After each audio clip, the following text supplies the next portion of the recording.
Hello everyone. Today I'm back with another kind of niche software tutorial. I am using OSP Tracker in order to track this spring mass system as a part of an experiment that I did for class. So for this experiment, we were not allowed to use a tripod for some reason. And so over the course of this 3-minute video, the camera can be shaky at times. And in general, it just moves around and we lose the equilibrium mark pretty quickly. Which means that if we were just to track this mass across the equilibrium point, the data would be pretty inaccurate as the camera moved, since the software is tracking this mass relative to some kind of coordinate frame within the video, not necessarily the equilibrium point we defined.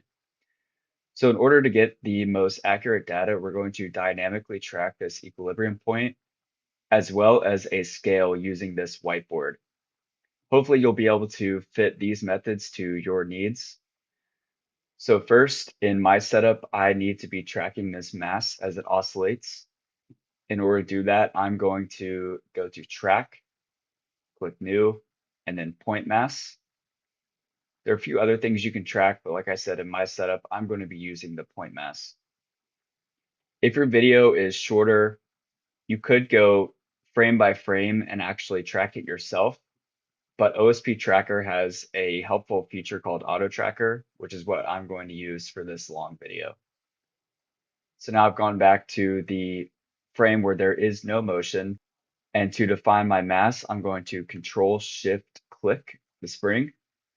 And this creates what is called a keyframe. I've noticed that lower resolution videos are actually better for this because the template somehow sees more of a gradient, I guess. You could also accomplish this by pre-processing your video and changing it to grayscale, especially if you have some crazy lighting situation. For me, I'm good with these template settings. Feel free to read the documentation in Auto Tracker and play around with these. The only thing I'm really going to change as we go through this analysis is probably the evolve. This is basically how much the template is allowed to evolve as the object moves. If you have a video where the object is going through some different lighting changes or the camera is really moving a lot, this evolve feature will probably help you out.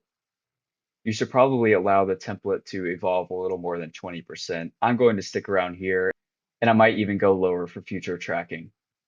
One last thing to adjust, this box tells the software where to look for the next frame. So I'm just going to make it a little wider since this spring motion could be a little jumpy at first. All right, now that I've got everything set up on my keyframe, I'm going to click search. And you can see that the software has automatically tracked it for, looks like 6 frames. But here's a point where our match score was lower than our auto mark threshold.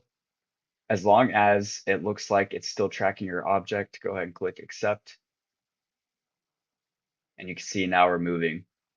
You may have to do that a little more than I did, but it looks like my template settings were set up pretty good.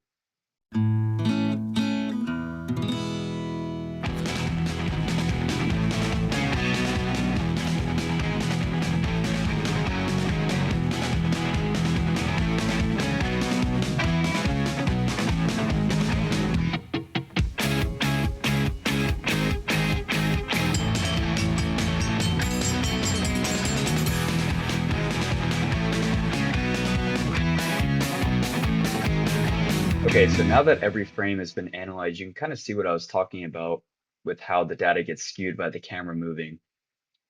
Let's say that this line here is the equilibrium point. It does seem to start oscillating around that, and we do know that the spring physically is oscillating around that equilibrium point. But as the camera pans away and just moves across the length of the video, you can see that the equilibrium line just changes dramatically. So to combat that, we're going to add a coordinate system using this pink axis here up in the toolbar. And now in our auto tracker, we can change the target from the mass to the axes. Don't forget to make your keyframe the original frame. And I'm going to set my coordinate system on a spot where the marker on the board is a little darker. Ideally, you have some kind of spot like this as well. Anything works really. And then I've turned my evolution down to 12% because I really want this to stay in that spot. Now I'll click search and see what happens.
That definitely took a while, but you can see the data has smoothed out quite nicely, and we're actually getting oscillations mostly around the equilibrium point now. It's still a bit imperfect, but this is probably as good as you can ask for with the camera situation. So now to counteract any changes in the camera moving away or towards the whiteboard, I'm going to set this scale at 48 inches, which is the length of the whiteboard right here. To do that, I'm going to click this button here, which accesses the calibration tools. I'm going to add a calibration stick. And you can see we already have options to track this calibration stick in the auto tracker. So for point one, I'm going to control shift click this top edge. And for point two, control shift click the bottom edge. So now let's edit this length. I know that the whiteboard is 48 inches. And now we're going to need to search the entire video for both points. So we'll run through it once for point one, and then again for point two.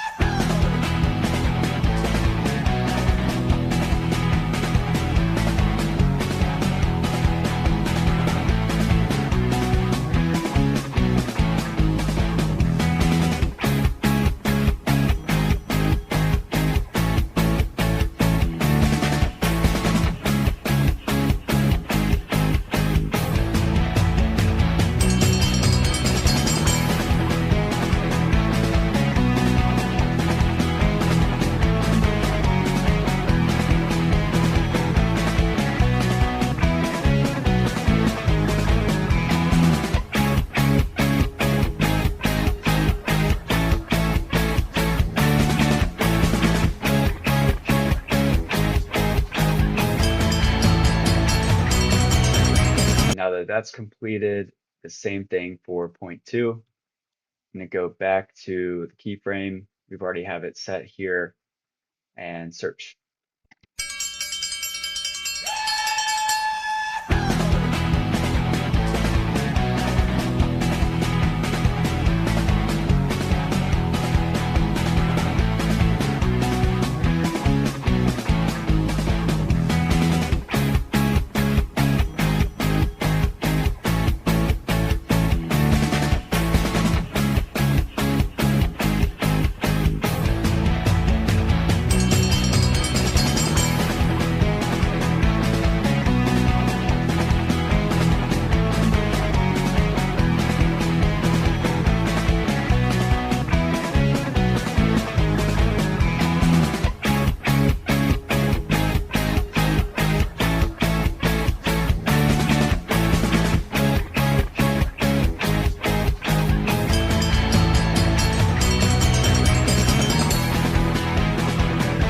And there you have it.